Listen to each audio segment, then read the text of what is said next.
নমস্কার বন্ধুরা, আজকে চলে এলাম আবারও একটা রেসিপি ব্লগ তোমাদের সাথে শেয়ার করতে। তো আজকে বানাবো একটু অন্য রকমের রেসিপি। আজ কিন্তু কোনো রকম মাছ, মাংস, ডিম নয়, একদম নিরামিষ আজকে একটা রেসিপি নিয়ে তোমাদের সাথে শেয়ার করতে চলে এসেছি। তো বন্ধুরা দেখো, এগুলো আমি এখন ছাঁচি কুমড়ো পাতা নিয়ে নিয়েছি।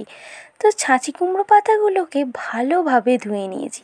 আর আজ বানাবো হচ্ছে ছাঁচি কুমড়ো পাতার ভাজা। তো ছাঁচি কুমড়ো পাতা ভাজা অনেকেই হয়তো খেয়েছো। তো আমাদের বাড়িতে কিভাবে বানানো হয় সেটাই তোমাদের আজ দেখাবো।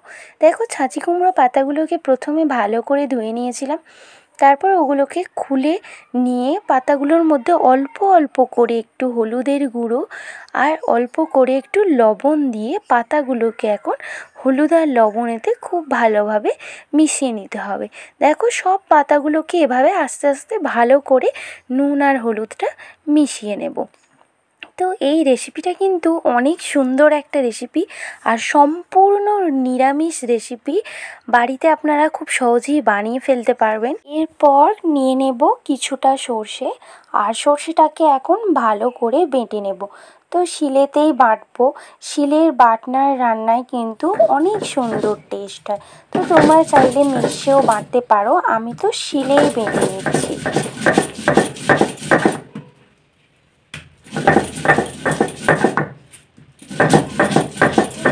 বেটে নেওয়া সর্ষে মধ্যে একটা দিয়ে দিলাম কাঁচা লঙ্কা।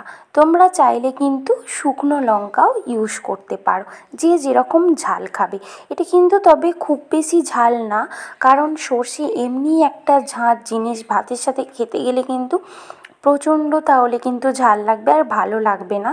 তারপরে বেটে নেওয়া সর্ষের মধ্যে একটু দিয়ে নিলাম লবণ। লবণের সাথে এই সর্ষে বাটাটাকে ভালো করে মাখিয়ে নিয়েছি।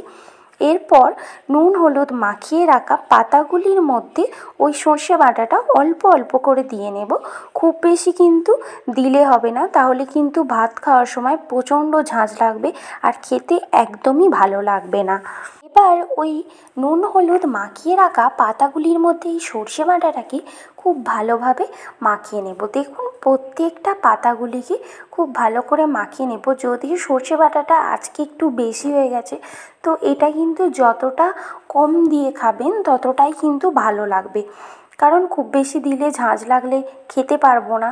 তো যখন আজকে একটু বেশি হয়েই গেছে, কিছু করারও নেই, আলাদাভাবে তুলে কোথাও রাখতেও পারবো না যেহেতু আমাদের ফ্রিজ নেই। তারপর দেখো, এই যে এখন সব পাতাগুলোকে এইভাবে কিন্তু মাখিয়ে নিলাম। আর এই যে সর্ষে বাটাগুলো খুব ভালোভাবে মাখিয়ে নেওয়া হয়ে গেছে, দেখতেই পাচ্ছ। এবার এই পাতাগুলোকে ভাঁজ দিয়ে মুড়ে নেব। 3-4 ভাঁজ দিলেই কিন্তু এই পাতাগুলো মুড়ে নেওয়া হয়ে যাবে। আর এগুলো মুড়ে নিয়ে কিন্তু একটু চেপে দেব, তাহলেই কিন্তু তৈরি হয়ে যাবে। তারপর দেখো, এই পাতাগুলিকে কিন্তু খুব ভালোভাবে আস্তে আস্তে কিন্তু মুড়তে হবে। খেয়াল রাখতে হবে যাতে না সর্ষে বাটাটা বেরিয়ে যায়, কারণ সর্ষে বাটাটা ভিতরে থাকলে তবেই কিন্তু খেতে খুব ভালো লাগবে। তো আমার নতুন এবং পুরনো বন্ধুদের কাছে একটাই রিকোয়েস্ট, ভিডিওটি স্কিপ না করে পুরোটি দেখার অনুরোধ রইল। তো দেখুন, পাতাগুলোকে এখন সব ভালোভাবে মুড়ে নিয়েছি। এরপর কড়াইয়ের মধ্যে দিয়ে নিলাম একটু সর্ষের তেল। এখন এই তেলটাকে কড়াইয়ের চারিদিকটা মাখিয়ে নেব। তারপর আস্তে আস্তে এই মুড়ে রাখা পাতাগুলোকে কড়াইয়ের মধ্যে ছাড়তে হবে। এটা কিন্তু হবে খুব অল্প আঁচে একদম, আর ধীরে ধীরে ধৈর্য ধরে করতে হবে।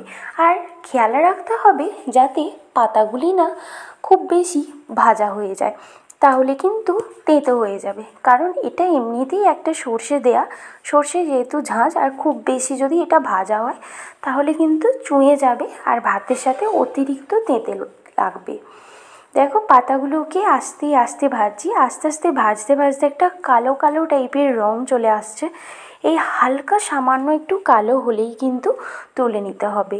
এই পাতা ভাজা খেতে কিন্তু খুবই সুন্দর। যারা যারা এখনও এই পদটি পারেন না রান্না করতে বা জানেন না, তারা অবশ্যই একবার ট্রাই করে দেখুন, আশা করি খুবই ভালো লাগবে। তো বন্ধুরা দেখে নাও, এখন এই যে পাতা ভাজাগুলি হয়ে গেছে, এখন তুলে নিলাম। এরপর যে পাতাগুলো বাকি আছে সেইগুলোকেও এখন ভেজে নেব, তাহলেই তৈরি হয়ে যাবে ছাঁচি কুমড়ো পাতা ভাজা। আর আপনারা আমাকে অবশ্যই জানাবেন এই ছাঁচি কুমড়ো পাতা ভাজার রেসিপিটি কেমন হয়েছে, কমেন্ট করে জানাতে ভুলবেন না। আর অবশ্যই বাড়িতে কিন্তু একদিন ট্রাই করে দেখুন এই রেসিপি কতটা মজাদার। আশা করছি খেলে আপনাদের সকলেরই ভালো লাগবে। এখন এই যে সব পাতা ভাজাগুলি হয়ে গেছে, আর এখন গরম গরম ভাতের সাথে খেতে কিন্তু খুবই সুন্দর লাগবে। এই ছিল আজকের ভিডিও, আবার দেখা হবে অন্য কোনো ব্লগে।